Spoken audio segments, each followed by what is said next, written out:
easy go.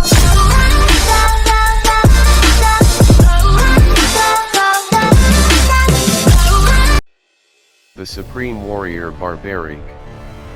Barbarik was the son of Gothorkuch, and Gothorkuch was the son of second Pandab brother Bhim and Hidimba. Barbarik was gifted with 3 infallible arrows by god Ashtadeva. Hence, Barbarik came to be known as bearer of 3 arrows. Before the Mahabharat war began, Lord Krishna asked all the warriors how many days they would take to finish Mahabharat war alone. Bhishma answered that he would take 20 days to finish the war. Dronacharya replied that it would take him 25 days. When Karna was asked, he said he would take 24 days. Arjuna told Krishna it would take 28 days for him to complete the battle by himself. In this manner, Lord Krishna asked each warrior and received an answer. Krishna, disguised as a Brahmin, stopped Barbarik to examine his strength. When asked how many days he would take to finish the war alone, Barbarik answered that he could finish it in 1 minute. Krishna then asked Barbarik how he'd finish the great battle with just 3 arrows. Barbarik replied that a single arrow was enough to destroy all his opponents in the war, and it would then return to his quiver. He stated that the first arrow is used to mark all the things that he wants to destroy. If he uses the second arrow, then the second arrow will mark all the things that he wants to save.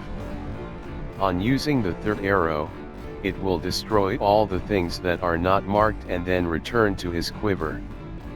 In other words, with one arrow he can fix all his targets, and with the other he can destroy them. Krishna then challenged him to tie all the leaves of the peepal tree under which he was standing, using his arrows. Barbarik accepts the challenge and starts meditating to release his arrow by closing his eyes.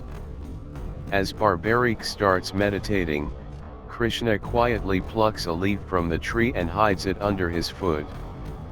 When Barbarik releases his first arrow, it marks all the leaves of the tree and finally started hovering around the leg of Krishna. Krishna asks Barbarik why the arrow was hovering over his foot. Barbarik replies that there must be a leaf under his foot and the arrow was targeting his foot to mark the leaf that is hidden underneath. Barbarik advises Krishna to lift his leg, otherwise the arrow would mark the leaf by piercing Krishna's foot. Krishna then lifts his foot and the first arrow also marks the hidden leaf.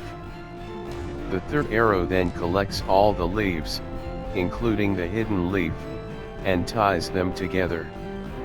By this Krishna concludes that the arrows are so powerful and infallible, that even if Barbarik is unaware of his targets, his arrows can still navigate and trace his intended targets.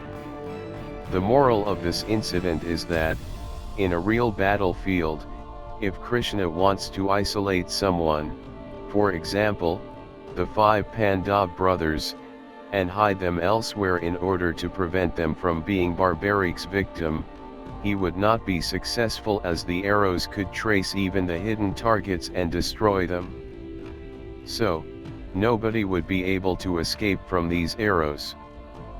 Thus Krishna gets a deeper insight about Barbarik's phenomenal power.